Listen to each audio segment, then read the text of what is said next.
So what's up, y'all? Phil Castro here, founder of Camp. I'm with Keith right here, Rabois. Is that how you say your name, by the way? Correct. Yep. Everyone keeps saying Rabois, Rabois. Like, which one is it? Rabois is great. Rabois.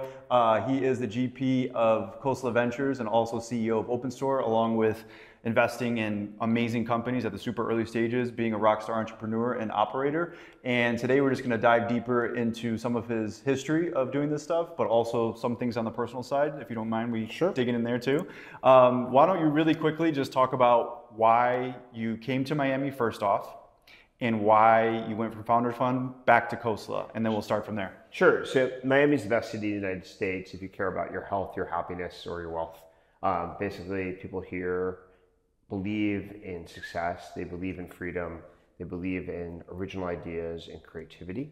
And the combination of creative people who are happy and healthy leads to successful families, companies, culture, and ultimately society. Okay. So if you walk around Miami, everybody in Miami is happy.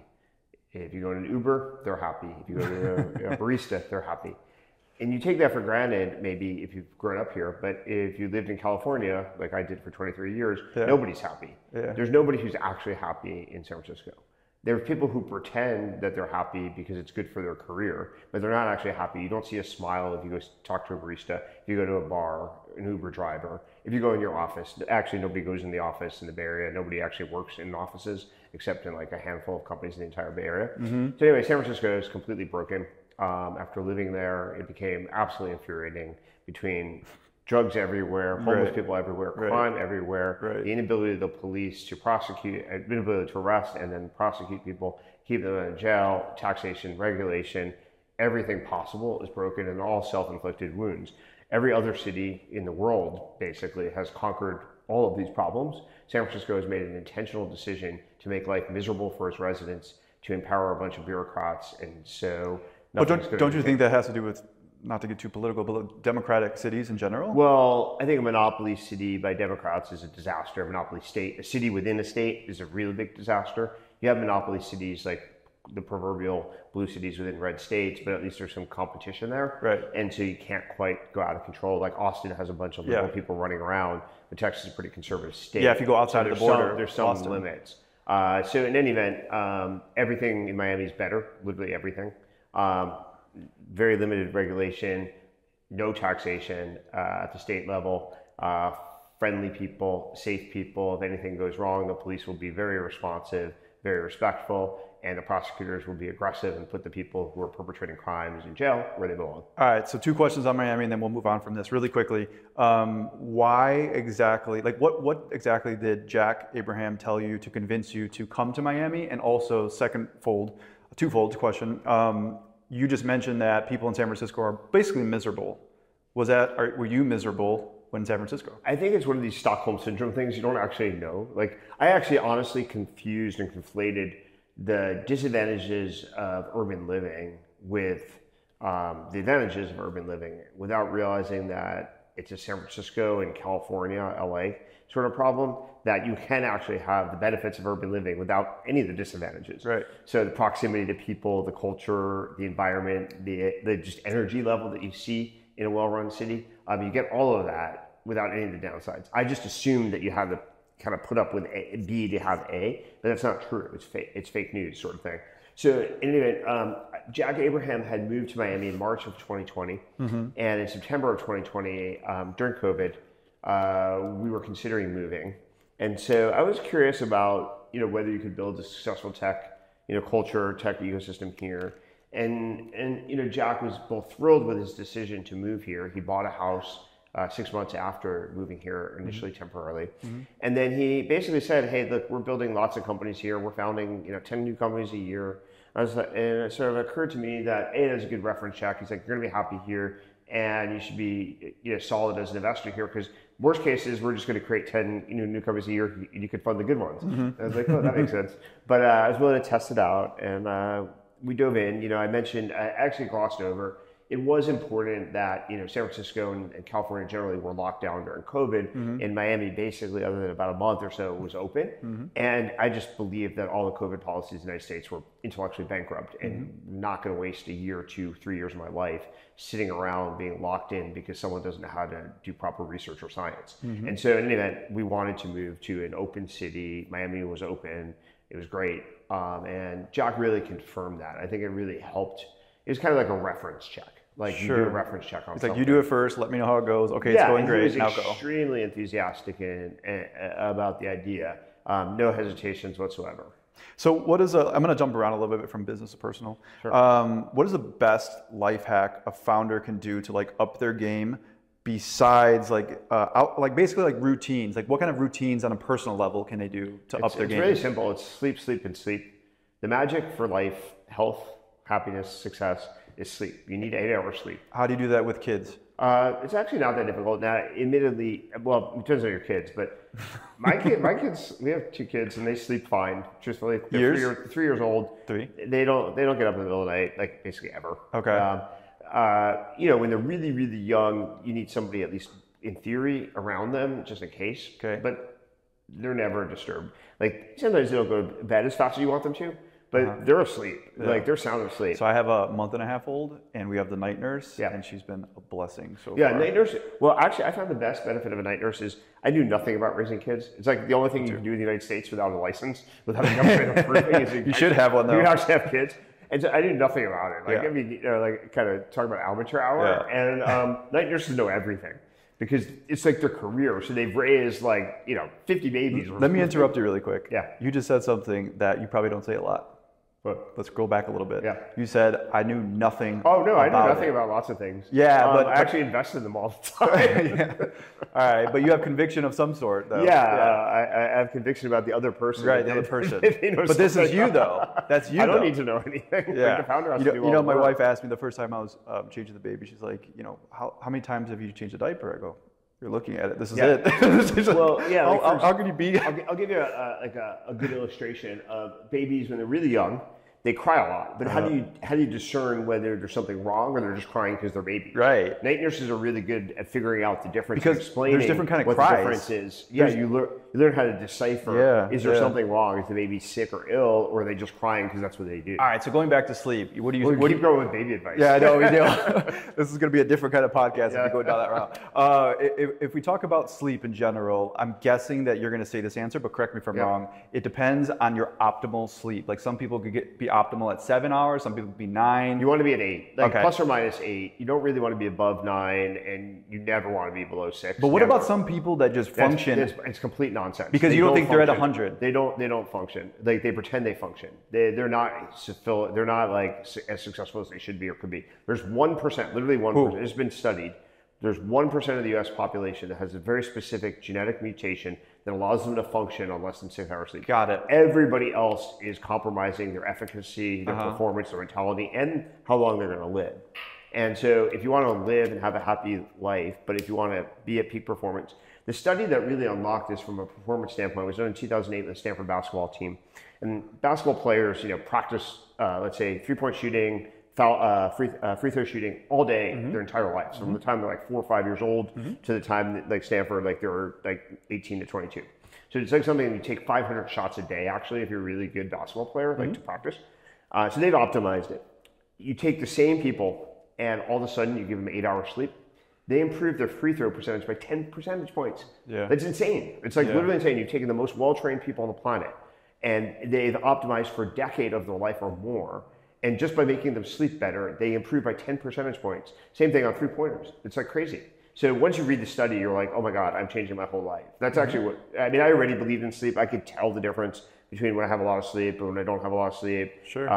People, even at board meetings, I've had board members point out to me, not knowing if I sleep that night. I had Mary Meeker, for example, now at Bond. I remember at a Square board meeting, she said, you probably didn't sleep that well last night. I was like, how do you tell? And she's like, your vocabulary is different when you don't sleep as well. It's true. It shows up. Your head is just like a little bit more cloudy. You're not as witty. You're not as sharp. And I think people who are running on low sleep in sleep that don't even realize how impressive they can be. Right. Like how much more energized, how much sharper, how much more clarity of thought, like especially around writing or communication, clarity of connecting the dots, which is pretty critical for founders, taking two disparate ideas or two data points, stitching them together into some creative solution. You cannot do that when you're sleep Someone deprived. asked me once, like, how do I get like the person like from Limitless? I'm like, well, without having a bad drug habit, sobriety and great sleep and a lot of water. Yeah, well, like being sober also helps with the sleep. Yeah, like right. alcohol definitely interferes with quality drink? of sleep. I do drink, but casually. Very casually. And the more I'm focused on sleep, the less I drink. Right. Like absolutely, like my drinking consumption over my life has probably gone this way, as my importance of sleep has gone this way. Yeah. So, and you will be healthier too. Of course. Like there's a lot of. We're eventually going to connect all the dots, but the most important thing is sleep, and then you have to be consistent about it. It's very difficult to get quality sleep. Right. Not consistent, you want to measure it. Like, I invested in 8 Sleep. I was about to say that. In the seed round and then the Series A, mostly because the founders were connected to me because they knew I was interested in sleep. I didn't know whether it'd be a good or not company at the time, but I thought sleep was really critical. I really believed in this well before, it's a mainstream sort of thought. And so someone was smart enough to connect us saying, I've been on this crusade to sleep. Actually, their seed investor connected us, and he remembered, he was kind of a friend from the Bay Area that I used to work out with, and he was young, smart, and didn't think he needed sleep. And every time we'd work out, I'd be like explaining to him, you have to get more sleep, you have to get more sleep. Anyway, so when he met this company in Italy, he's like, I've got the perfect investor for you. Because I had been yelling at him for years about getting more sleep. And it turns out, it worked out great. The company's doing well. And my friend finally realized about a decade later that he needs to sleep.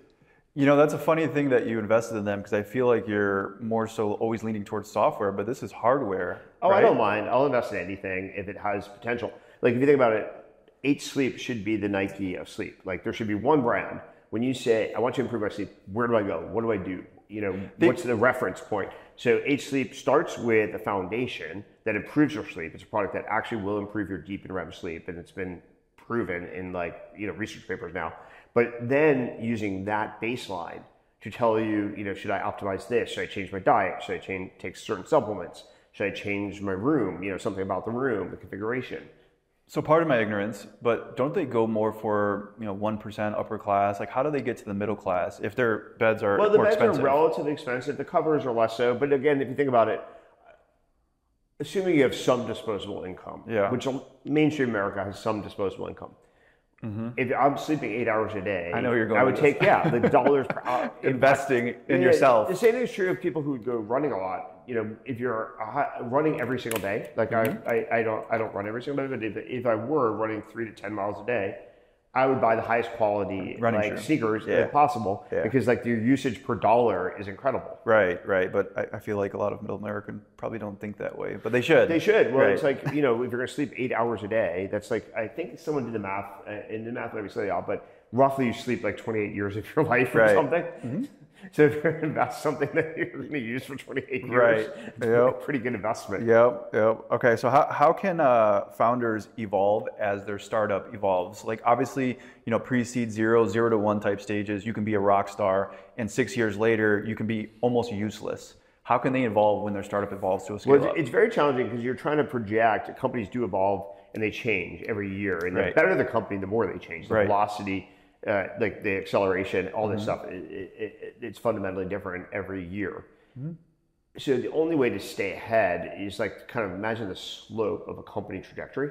You have to be on a higher slope. And so the better the company's doing, the more steep that slope is that you're trying to compete with, which becomes incredibly difficult. So what can you do to compete with it is my question though. Very, very challenging. I think you can try to... Intellectually curious, read a lot of books, study, talk to other good founders? I think there's some traits that people have. I think people who are quick studies, so to speak, tend to do better. People who have put in the work earlier in their life, voracious readers, so they have a foundation of knowledge, and they can connect these dots. It's really hard to, on the fly, develop that. So, but I think it is almost like you have a learning-based trait. Now, you can meet with people. Some people who are excellent, who are 1 or 2 years ahead of you. Some people are excellent at absorbing information through that process. Other people, I don't think it works for, they can't just meet someone random, who's been successful and pull out threads that are applicable. I just watched very successful people that can do that. And you have them set up a coffee meeting and they walk away. I've got these 3 amazing takeaways and I'm going to do X, Y, and Z. And then other people who are very talented goes over their head, or it doesn't go over their head. If they're it doesn't resonate. It doesn't. They're not able to extract the exact, precise, applicable lesson for them. Mm-hmm. And maybe with a moderator or a guide. So sometimes actually I will do this. With founders I'm working with, sometimes I will sit in on that meeting mm-hmm. and help navigate it a bit mm-hmm. and try to steer the more successful person to topics I think might resonate with the person who's trying to grow. Mm-hmm. That makes sense. Product market fit. The best answer, by the way, is just hire people better than you. Mm-hmm. The reality is, first of all, when your company's at this trajectory, almost no one's going to keep up with it. So the more smart, talented people you have around you, you learn by osmosis. There's, the famous adage of you're the average of the 5 people, all your trades are the average of the 5 people you spend most time with. So if you can upgrade all the people around you to be amazing, that's a really good formula, actually. Sure, it's going to help you look like a rock star, even if your leadership is lacking a little bit. And you'll pick up common habits. There's a reason why that adage is true of, if you spend your hours with people, you tend to act like those people. Sure. Okay, so let's stick on the subject of what we're talking about right now, recruiting. It's also true of kids, by the way. What's that? The most important thing when kids are young is they're going to emulate everything. Right. So you better be very careful about what they see about you, your family, your friends, because they're literally going to pick up and absorb everything you put in front of them. 100%, because that's their world. Yeah, that's the brain is trained as this exploration machine sort of thing. Sure. And so you literally, it's almost like you have a movie in front of them. Mm-hmm. You don't want to put anything in front of that movie that you don't want them to emulate. Right. Let's move the conversation to kind of recruiting to what you were saying, but here's a good question about recruiting in general. When you talk about world-class founders, world-class teams a lot, okay? What if you don't have world-class capital? What if you really don't have anything you're bootstrapping? How do you find a world-class team if you don't even have $1 million to spend on 4 or 5 people? Most companies in the history of the world that have been iconic actually didn't have world-class capital in the beginning. But how do they meet? Think Apple. Apple got venture capital later, after Steve and actually after Steve and Wozniak. Yeah, but besides luck from a geographical standpoint, how else are you going to find a world-class team? Well, I think you do need to have ambition where you have an unfair advantage. So if you're building a company to do X, Y, or Z, you need to think very seriously about, why am I going to be successful at this when the rest of the planet isn't? Mm-hmm. And there's different answers depending on what you're trying to do. But if you're trying to reinvent financial services, you're trying to go to space or Mars, you have to have a pretty compelling answer, why can I pull this off and everybody else has failed at this or doesn't think it's possible? Mm-hmm. And so depending upon what that answer is, the ingredients you're looking for are very different. And you want to map the biggest risks or the biggest challenges in getting from here to there against people. And sometimes you can sell people on this is the perfect mission for you. Mm-hmm. This is what you were made to do with your life. Right. And it doesn't require money, capital, equity. It's you're right, that is the perfect challenge for me. So I understand selling the mission as a founder to getting people to say yes to you and to be on board. But my question is more so how would you find these individuals if you have no money? So we have a paper on our website at Coastal Ventures called Gene Pool Engineering. Mm-hmm. Fancy term, whatever, but simple. Sounds like it. Simple. The connotation basically gives it away. What you want to do is you want to go find the centers of excellence where that trade exists. Yeah. So, for example, when Delian was starting Varda, mm-hmm. SpaceX was an obvious place to recruit from. Mm-hmm.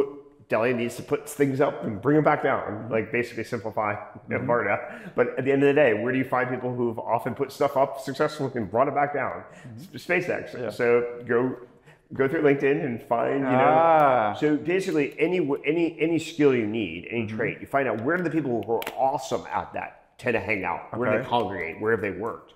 And then go start recruiting out of those pools. That's why we call it gene pool engineering. Okay. And typically we recommend finding 3 centers of excellence. So let's say you need a world-class designer. Okay, where are the 3 places the best designers on the planet tend to have worked? One's going to be Apple. Then go try to triangulate and find who's right for you. Okay. Quick side note about Delian. The first time we did a event together was at Founder Fest in Miami. And people were telling me he was an interesting character. And he was one of the first ones that shows up. and I didn't know who he was really. Like I Yeah. only seen him online. And he has 2 different colored shoes on, and he brought his dog to a bar where we were doing panel discussions, and he just walks up with the dog. He's had the 2 colored shoes forever. The dog thing is new. I wouldn't recommend that. Yeah. I was like, you must be Deli. And he goes, you're goddamn right. Exactly. Product market fits. I don't know why, but I feel like it's like almost ambiguous in the startup community to some degree. Can you just help objectify it? Is there a way to just objectify product market fit and not make it subjective? Because people want to, I feel like they want it to be subjective. I think it's more subjective, but we'll come back and I'll try to give you some maybe objective indications. Maybe month-over-month growth. So subjective to me, the reason why it's subjective, I think it's kind of emotional. You kind of know it emotionally. Like you're just so excited. Like you feel like every day gets easier. Mm-hmm. If you don't feel like every day is getting easier, especially around customer acquisition, you probably don't have it. Mm-hmm. Now that said, there's ways to measure it. Like for example, what's my CAC? Is it going, cost of acquisition? Is it going up or down? Right. Things like that kind of signal it. Like think of customer acquisition cost is a sign of friction, right? Like if there is no friction and everybody needs this, your CAC shouldn't be too expensive. But isn't it so more so like the ratio that matters? Like for instance, if it's a 5 to 10 or something? It does. The ratio does matter. But I think if you focus more on the CAC part first, just like how much friction, how much energy, money is just the measurement of energy in business. Yeah. So how much energy does it take me to convince a customer that this is something cool? Mm-hmm. Obviously, if you have the greatest thing ever, it shouldn't take that much energy to convince someone, at least some set of people, some segment of people, that this is super cool and they need it. Mm-hmm. Now that said, it is true that if someone is going to pay you $1 million a year, it's perfectly fine to spend $5,000 convincing them. Right. So the ratio absolutely does matter, and that is important, especially as you try to scale. Mm-hmm. Like so, knowing okay, we have an early set of customers, they seem delighted, great, we want to get more. Knowing what that ratio is allows you to look at different channels, like whether it's direct mail or Instagram ads or TV or podcasts. You can apply that. Well, which channels does this ratio tend to work? What about month-over-month growth at the seed stage? Like, what is like a non-negotiable? It has to be at least. I don't really care. Don't? No, I care more about how they tapped into some secret sauce. Like, basically, product market fit is like you tap into a vein, and you can't miss it. That's why I think it's emotional and subjective.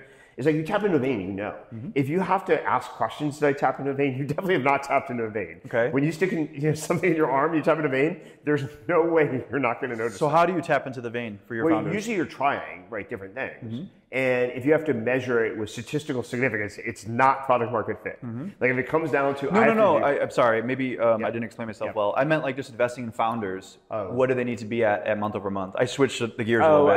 I don't think there's any...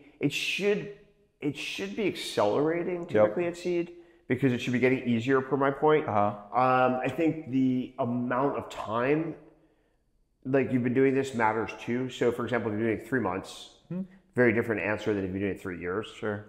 So there's no like religious rule. I would say if it's below early stage, though, below 20%, it doesn't feel like you've tapped into anything. Yeah. If there's real constraints, like you're like, it would be 40%, but I can't build inventory fast enough. Right. There are reasons that the answer might be lower, where it would still be a good signal. But the average would probably be 20 to 50 range. You'd want to see at least that in the very early days to know that customers, the target set that the founder thinks is the right target set, really are responding. And what about like a Series D or E where they're just unicorns and they're killing it? What is the month over month typically at that point?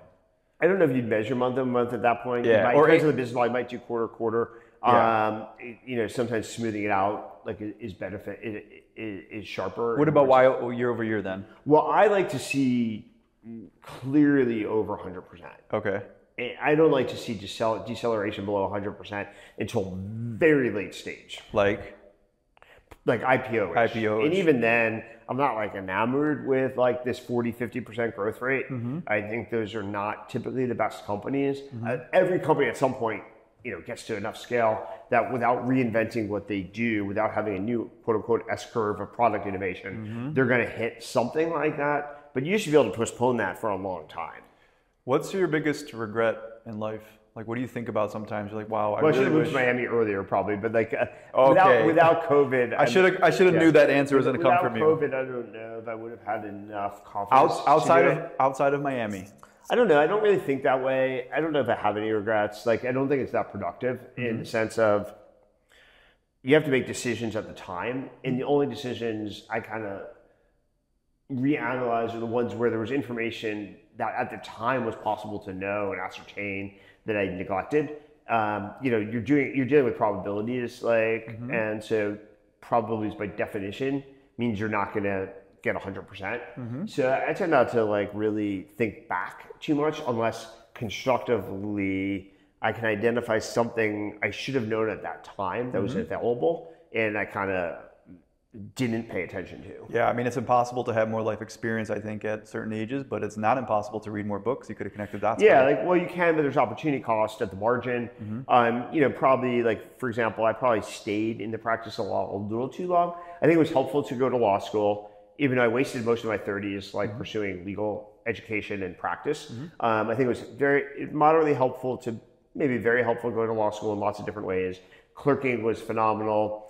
And then I spent 3.5 years practicing law with perfect, some hindsight. Even without the perfect benefits of hindsight, probably should have cut the practice of law down by half and had another 1.5 years in my life to do cool, interesting entrepreneurial things. Sure. And then I'd be really successful. Right, you'd be 20% more more than that. Depends what I did with that year and a half. Next question is, where do you want to be in 10 years? I don't know. I tend to think in 1 year doses, believe it or not. So every August or so, I tend to reflect on what's working, what's not, how excited I am, and how energized I am, and then maybe make some edits, geographic edits, firm edits, founding versus investing edits, time allocation edits, etc. So I don't really think that far into the future. Okay, how about 2 years? Well, most importantly, I want the current founders I'm working with and the companies I'm excited about to grow up, and have the rest of the world appreciate them. It's kind of a fun job where you basically take things that are quote unquote contrarian and people don't believe in, don't understand, and then you want to flip them into consensus where everybody appreciates them. Sure. So think about Airbnb is a canonical example of this. Everybody thought Airbnb was insane, stupid, crazy. Yeah. And then of course now everybody takes it for granted. Right. So that's what you want to do with every one of your companies. In the arc of flipping it depends, the time horizon, but you really want to flip it as fast as you can in some ways as an early stage investor at least. And so there's a lot of companies I've been working with for the last 3 or 4 years that are more under the radar that haven't yet flipped, but hoping that the founders, the team, and to some extent indirectly me get credit for them next 2 years. So you made a reference on a different podcast that you have to be, you should be, if you're doing great things as a venture capitalist, 40% right and 60% wrong. And the metaphor was in baseball. For early stages, let's say seed Series A zone. So where is, if you could actually unpack how IRR looks, if you're hitting those kind of numbers, which would be great, 40%, what does that look like as a fund? It's gonna be strong, period. Depends on how you define success on the 40% and the magnitude of that. Yeah. So there's a big difference between $1 billion outcome and a $10 billion versus 50 plus. Right. So that matters a great deal. So if you define 40% to be call it $2 billion, your IRR is gonna be off the charts. If you define it at 10 billion, which nobody really is going to hit 40% at 10 bill, your IRR would be insane. Okay, and can you list a couple companies that were the difference between 1 and 10 billion in a portfolio? Sorry. Like actual companies that are still great, but they're at 1 billion valuation versus a 10 billion. What kind of companies are those? Oh, there's a lot right now. I mean, for example, there's a company called Avon. That basically allows you to, with the convenience of a standard credit card, get half the interest rates because you're securing it with your home equity or a vehicle equity. Okay. And it's worth about $1 billion. It's going to be a multi-billion-dollar company, but obviously it has to continue to grow. Yeah, it's got to into that. But it's doing really well. The foundations are solid. They're kicking on the afterburners of new product innovation, new marketing innovation. It's great, but it's not yet at a $10 billion company. Got it. What about if something went wrong, not with that company, but in general? What is the best way to downsize? What do you have to go through exactly to do it in a proper way, in your eyes? Well, it's changed a lot. I mean, for a while, there was this stigma against downsizing. Most companies in Silicon Valley, particularly, were significantly bloated for the last decade. But over the last 3 years, most companies have downsized to some extent. So it's no longer this, you're touching this kind of, what do you call it, third rail kind of thing where you're going to get electrocuted. almost every company has modified. Yeah, but I'm not talking 5 or 10%. I'm saying No, like, you don't want to downsize. Like a 40% downsize. You want to do between minimum of 15 to 40% if you're going to cut. Like, otherwise, you should just do performance editing. 5%, you should just curate your team based upon the quality of performance. Okay. If you're going to go beyond the pure performance, then to get to 15, 20, 30%, you're going to need to make significant changes in the organization. But I think what everybody's figured out is, first of all, the organizations were too bloated. Elon set the best possible example at X, just getting rid of like 75% of people, and the company's doing better than ever. Yeah. So that just proved to everybody that there's all these myths and you need all these people. It became a vanity metric, truthfully, around founders, and I would say I wasn't completely immune to this, is how well the company's doing, how many employees, Right. And so that was always bad. We should have known that it was bad, but Elon recorrected everybody pretty quickly. So very few companies do that now. Most companies talk about their hiring in terms of discipline, not in terms of like headcount. Because they're like scared of negative PR, and it like helps them, their ego, with having a lot of individuals working for them. Yeah, I mean, like you see a microcosm of this with executives. Executives tend to measure their sort of success, in quotes, by the number of people they manage. You even see it on their resumes and LinkedIn profiles. Like, I manage a team of 32 people. Like, who cares? It's like, what was the impact you drove? Right. And you should divide the impact by the number of people actually. Right. There's a metric for that. What is it called? Well, I like the metric. You can do revenue or profit per employee and stuff like that. Ultimately, public companies are gauged that way. I mean, one of the reasons why Google's been such a great business is historically they ran that metric pretty high. Goldman Sachs also used to run it pretty high. It's a great metric, though, for like, basically, do you have some secret sauce that allows a few number of people to create a lot of money? That's what you want to do. Speaking of which, who sold too early and why was it Instagram? Well, Instagram did sell early, but Kevin had he was very realistic and very insightful. He had 13 employees when he sold. I know. And he was the quality of those employees was off the charts, like phenomenal. This goes hand in hand with what we were talking about. Yeah, I remember having this conversation with Kevin about it, like when basically it was happening. And he had 13 people, but he knew to build a real business, the $500 million was fake valuation, this paper valuation. He was going to have to take 13 people to a lot of people. And was it going to be possible to scale the 13 people to 100 plus people with the same quality bar? The answer is probably not. Was it going to be fun and enjoyable to manage a group of hundreds of people that would turn Instagram from a product success, which it was, to a business success, which it was not? Right. So that he didn't really look forward to that. Same thing with YouTube. Pretty similar story, actually. YouTube, obviously one of the most important companies. If it was an independent company right now, it'd be one of the most important companies on the planet. But it sold for like $1.5 billion, partially because they were going to have to spend, Chad and Steven particularly, were going to have to spend all their time turning YouTube from a product into a business. And neither Chad nor Steve were really like super excited about spending years doing ad sales, ad optimization, but that was going to be required. Mm-hmm. And who do you think did that well? Mark Zuckerberg? Well, Mark actually did turn it into quite strong business. But he always was a little bit more business interested, and at least compared to even in the early stages. You think? Yeah, I think you could see like the people at the time did compare him to Bill Gates. Like at the time, like 2005, 6, 7, like people who knew him, and Bill was very business savvy, very business strategic, even with the foundation and being very smart and technical background, all that stuff. He was always fairly business savvy. And so, even look at those licensing deals they did in the beginning, that really propelled Microsoft. So Mark, I think, always had some business interest and, swapped out his executive team to get better business executives in 2007. Like basically every single senior exec, I think, was replaced and upgraded. So I think that was pretty predictable in some ways, actually. Okay. Or he absorbed interesting advice from people, around him, et cetera. Like you said earlier, like you referenced to earlier. Have you ever had imposter syndrome at any point? No, I don't even really know what it is, actually. like you're not capable of operating something. Well, the whole point of life is to challenge yourself. Yeah. Like I have this general philosophy that if you're not challenging yourself, you're regressing.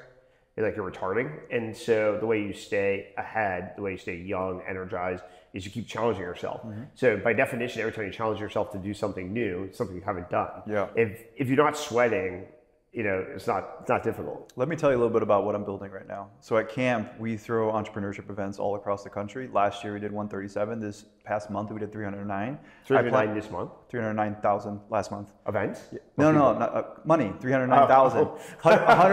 Like you did 309 events in a month? No. Maybe at some point. Okay, that I would have imposter syndrome. Yes, yeah.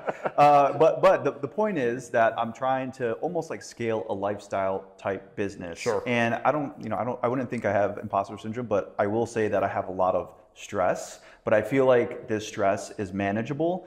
And even though I'm stressed out like almost every day, I feel like it's still like a blessing. What do you feel about founders having stress? And you want the most stress you can. So my favorite book is The Upside of Stress. Can you repeat that really quick? Yeah, Upside of Stress. It's the best thing ever. The more stress you have in your life, the happier you're going to be, the healthier you're going to be, and the wealthier you're going to be. Okay. Everybody should read this book. There's a 20-minute TED Talk by the author Kelly McDougall. You can watch that, but the book's actually better. She gave the TED Talk before she read the book. But highly recommend the book. It'll transform your life. What is it called again? The Upside of Stress. The Upside of Stress. I got to read that. I got to add that to my collection. Okay. Read it tonight. Read it tonight. I will go to the book Barnes & Noble. We have one actually right here. I'll give you one before you leave the office. Yeah. We actually hand them out.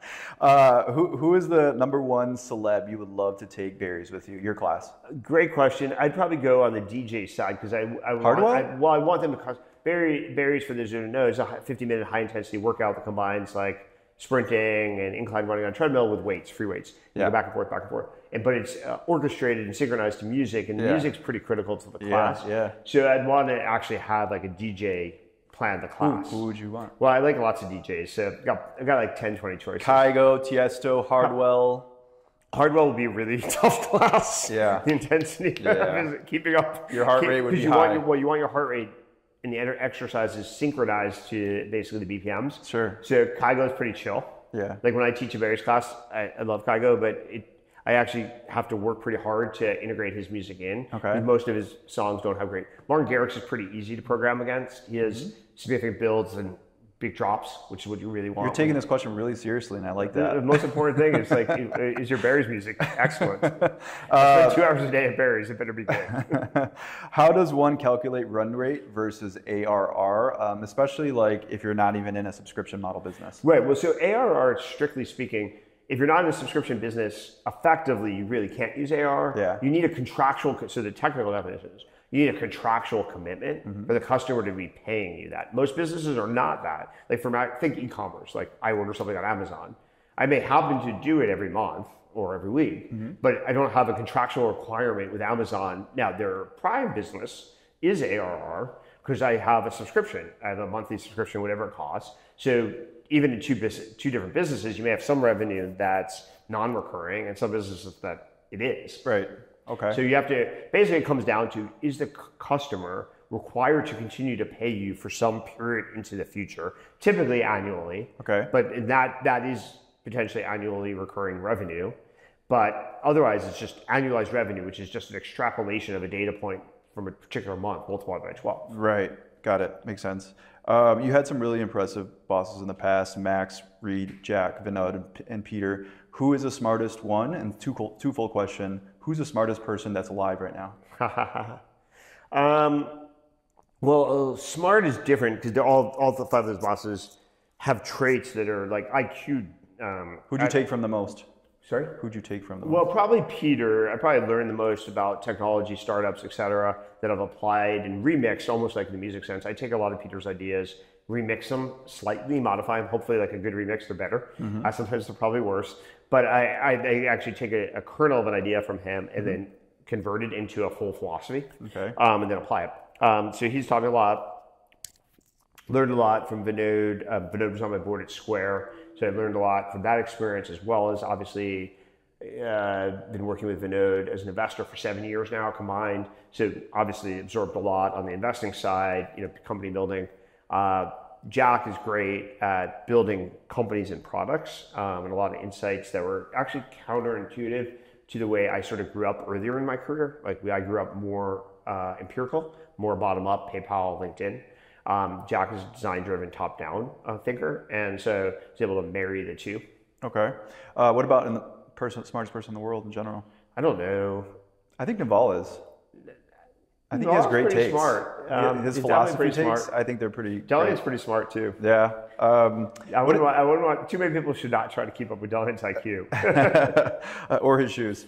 No, well, that's a bad idea. You don't want to know. What are your feelings on safes, like especially with this pre and post? And do you think they're getting stronger or more like disappearing a bit? Truthfully, they're not as binary as people think. Like I think you can make an equity round feel like a safe. You can make a safe note feel like an equity round. Mm-hmm. You're just kind of adding features back and forth. So when I use safes all the time when I invest, and I'll just mark them up and add features I want. Like, what do you mean by that? Like, so I can get like pro rata rights if I want it. If I want a certain option pool, I can create a way to do that. They're not like these religious polls. Mm-hmm. There are some very subtle trade-offs when you do it this way, more for the investor actually, truthfully, than the founder. But fundamentally, I think it almost doesn't matter too much. Okay. What human trait really grinds your gears? Like, what annoys you that people do? The subtle one that drives me absolutely crazy is, well, I don't like flaky people, but that's probably obvious. Like almost everybody says that and whatever. Well, it's not obvious. The more subtle one is I happen to have a really strong memory.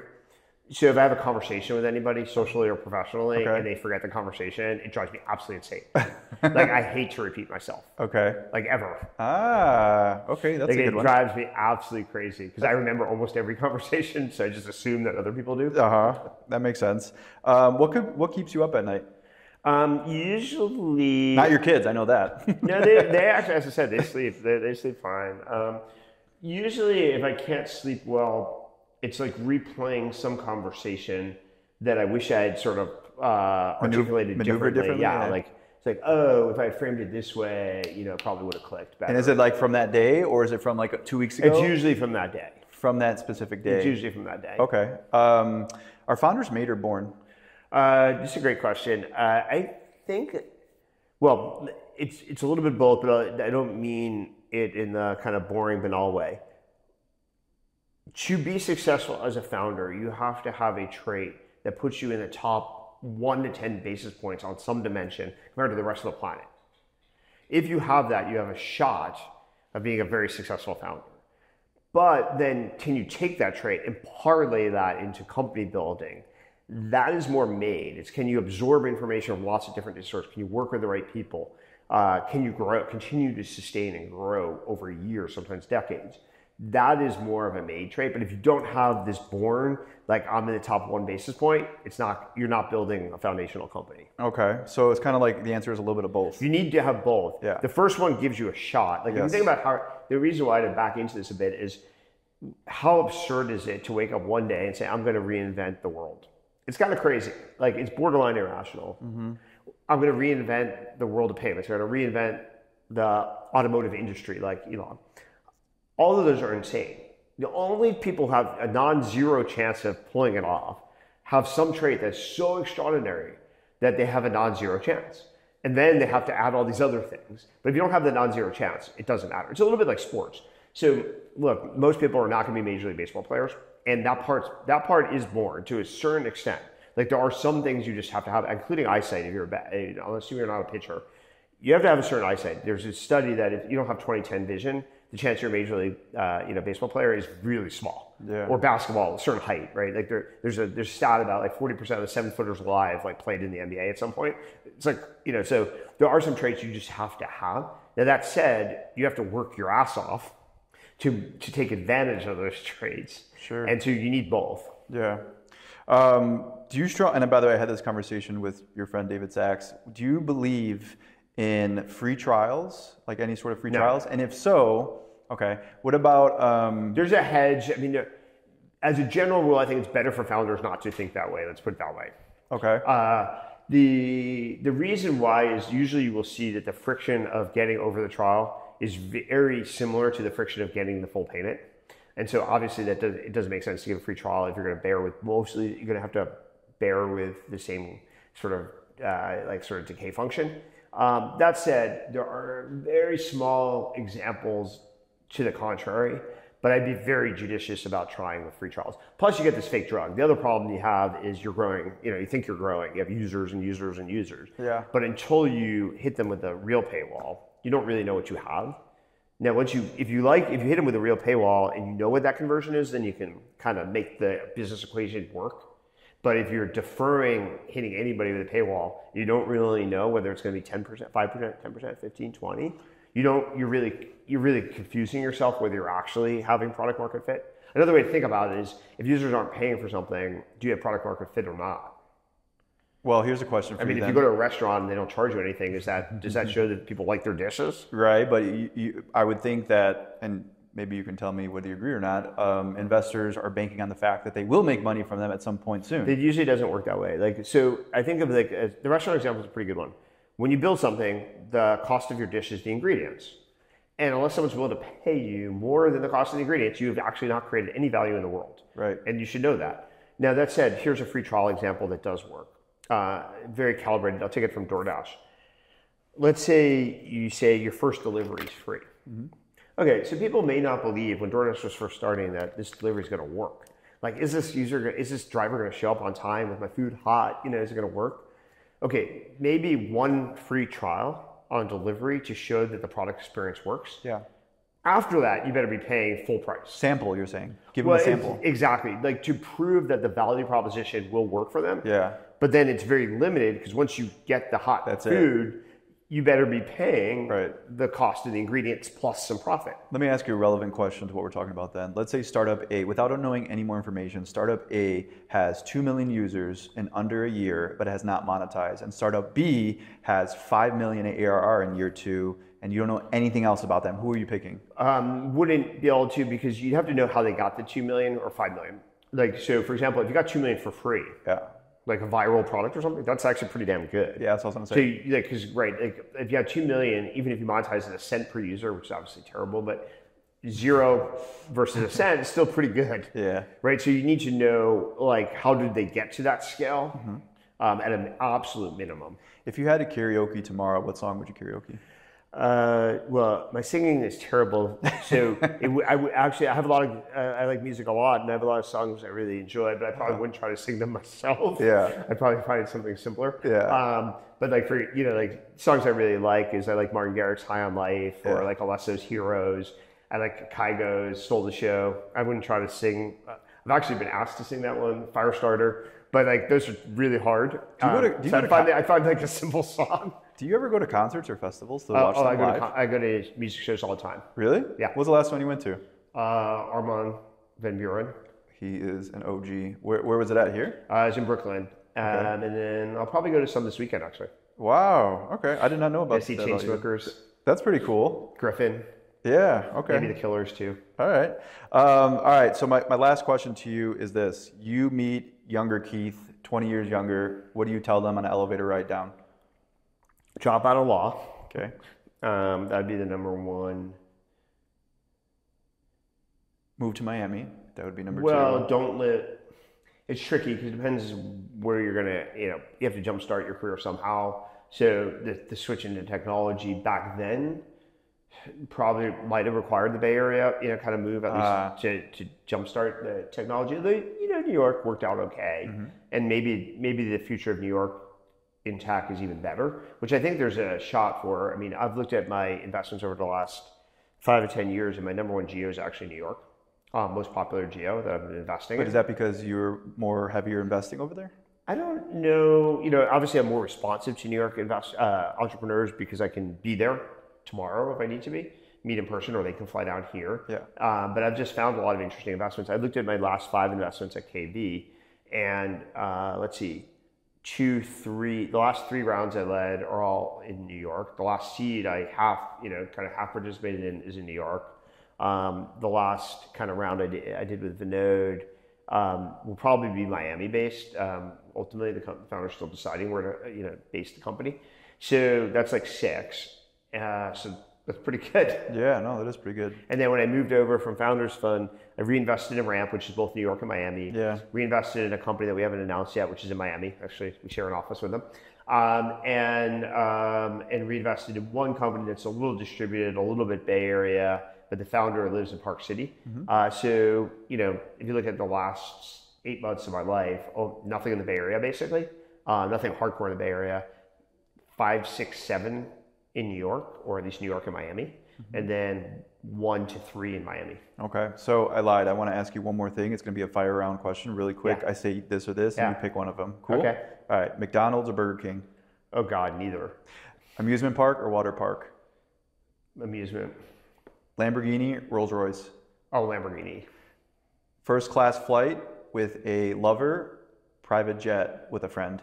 Private jet. Bougie, huh? Dog or cat? Neither.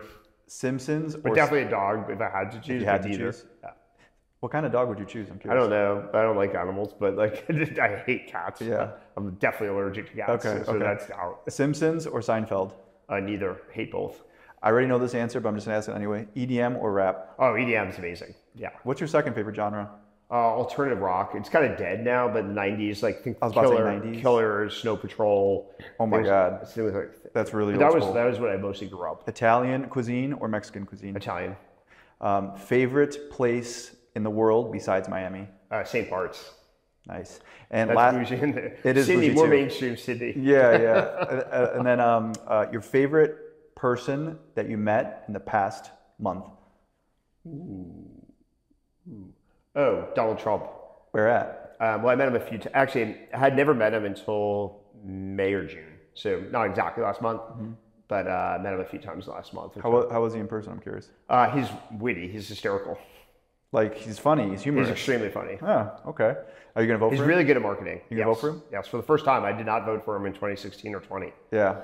Okay. And what made you want to vote for him now? What is Kamala doing that you hate? Well, I think the Biden, Kamala administration is just so bad on so many different dimensions that really there's no choice. But actually getting to know him, you can tell the media caricature is clearly not totally accurate. Like, it's true of media caricature of anybody, honestly, like Elon or anybody else. But you can definitely see some insights and some superpowers, and the wit is really funny. I won't share his comments, but like fundamentally, he's very strong. He's very insightful about marketing. Basically, what he's done is figured out how the marketing that our companies do, like most of our companies invest in marketing, how that applies to politics. And you'd think that would be obvious, but in fact, it's not. I haven't seen other politicians really understand. Like, imagine DJT was producing a Diet Coke commercial. He doesn't think like selling a policy is that different than producing a Diet Coke commercial, which in fact it maybe not. But most politicians don't understand how to produce a Diet Coke commercial and why Diet Coke, dominates Pepsi. But he does, and he just applies that. And I think that is actually pretty powerful. Yeah. Thank you for your time today, Keith. Sure, I pleasure. appreciate it. Yeah, always a pleasure. Thanks.